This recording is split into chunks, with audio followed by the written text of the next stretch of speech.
Yes, we made it.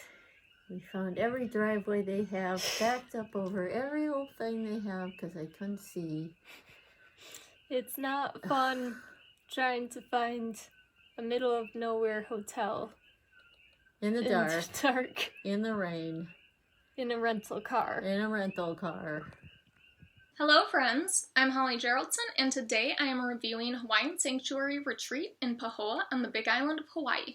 My mom and I stayed at Hawaiian Sanctuary for 7 days in January 2020. We chose it because it's a permaculture farm. My mom is super into permaculture, so we thought it would just be like a super fun place to stay.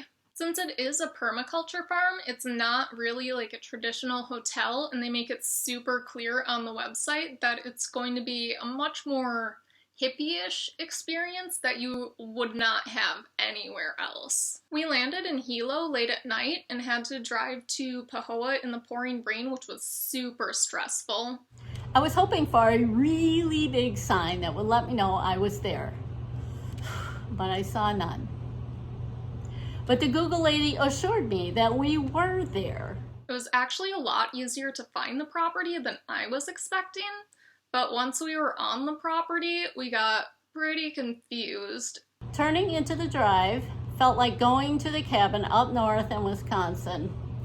Lots of trees, lots of puddles, lots of gravel. Was the puddle gone? In a quarter mile, you will arrive at your destination. Puddle's still there, just as big as ever. The drive allowed for many turnoffs.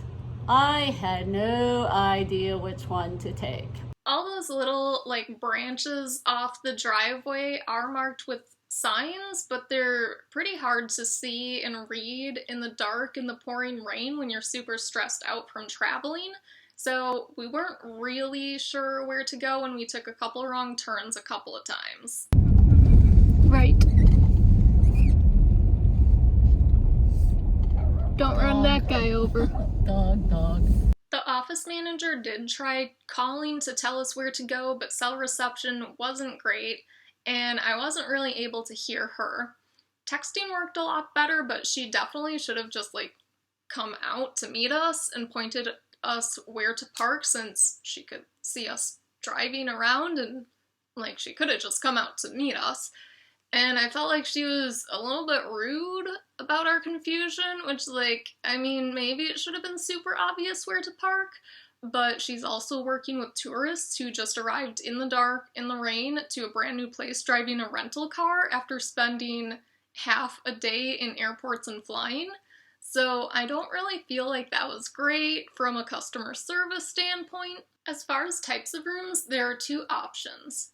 There's a main building with rooms and a shared bathroom, as well as little cabins with shared bathrooms in a separate building. And the main building also had a spa that we ended up not having time to go to, so I can't tell you about that. We stayed in one of the cabins, so the office manager walked to the cabin and had us follow in our car. The doors are locked with keypads with codes, so she texted me the code for our door, which was super convenient to always have the code written in my phone and not have to worry about a physical key or key card. And she also brought us a bunch of towels, since we would be using a bathroom separate from our room. The room itself was actually super cute, but it was really poorly lit.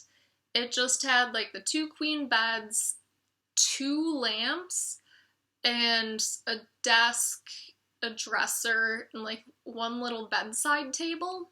There was a full-length mirror behind the door, which was not anywhere near a light source, so that was both convenient and inconvenient. And there was also a little makeup mirror with a light, but it seemed like it was more of something maybe a previous guest had forgotten than something that was intentionally put in the room. It was not plugged in anywhere when we arrived, but that might have been because there weren't really many outlets in the room. There is Wi-Fi in the main building, but it does not reach the cabins, which I didn't think would be a problem. But it turns out my mom spends all of her free time watching videos on YouTube, so it probably would have been better to have Wi-Fi. Again, this is a super rustic little cabin on a permaculture farm, so it's really not a place to stay unless you're trying to get away from technology. I did like that each cabin came with an umbrella because it rained a lot.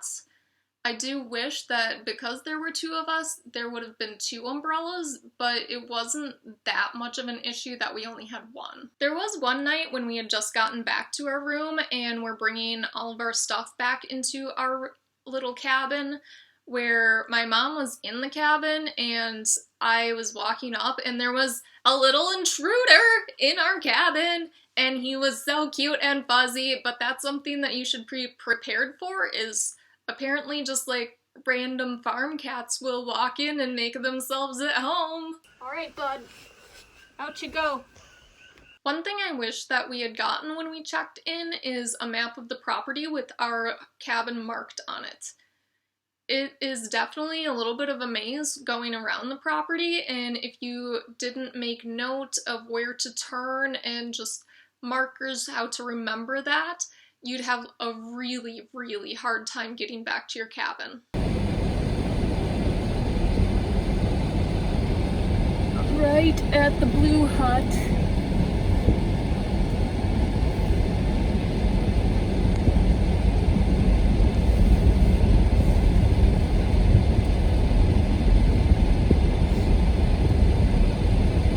Right at the white tank.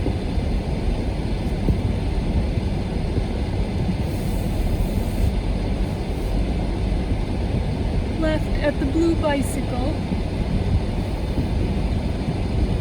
We knew going in that the bathrooms would be separate and shared with other guests, but this was still a lot different than what we were envisioning before we got there. There were separate men's and women's bathrooms in enclosed rooms, which was nice. There was only one of each, so my mom and I had to take turns to go to the bathroom and brush our teeth and wait if there was somebody else in it. And the showers were completely different than I expected. They were attached to the back of the bathroom building and covered by a roof, but otherwise they were just two giant shower stalls open to the world. I've heard of foreign people complaining about the giant gaps in American bathroom stalls so you can see into it if you wanted. That's exactly how I felt about these shower stalls. It went beyond rustic straight to youth hostel for broke 20-year-olds. Besides guests staying there, like my mom and I were, there are also people who live on the farm to work there, and there are different classes throughout the week.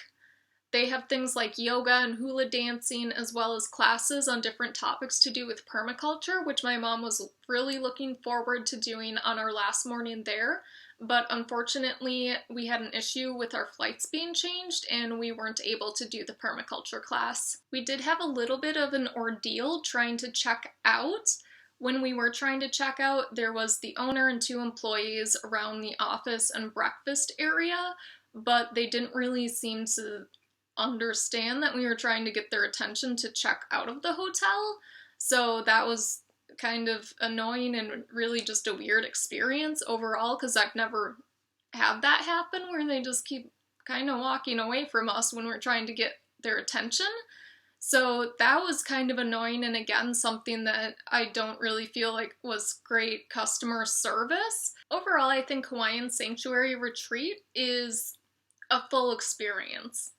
If that's the sort of thing that you are into, then it's going to be great for you. But I think you really need to be prepared for what it's going to be to really get full enjoyment out of the experience. I feel like their customer service left a lot to be desired.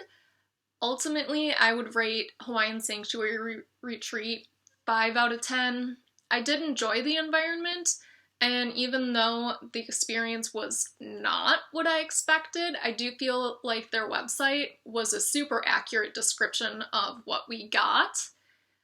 I think the pricing is high for what we experienced. I feel like we paid a hotel price to stay in a youth hostel, but really it was a really fun experience. It was fun to stay on a permaculture farm and be woken up by roosters every morning and sung to sleep by the koki frogs every night, which were also very loud. I would probably not stay at Hawaiian Sanctuary Retreat again. However, I do think that it would be fun to go to like one of the dances or their yoga or permaculture classes there. I do think it's a fun environment to be in, but maybe not as much of a fun environment if you're trying to be on vacation to live in for a week. Thank you guys so much for watching. I really appreciate it. Please feel free to comment below if you've ever been to Hawaiian Sanctuary and have thoughts on it, or any questions about my stay there. Please also like this video if you did enjoy it, and subscribe if you'd like to see more videos like this from me. You can also follow me on Instagram. I am @HollyGeraldson. Thanks again for watching, and I will see you soon with another video.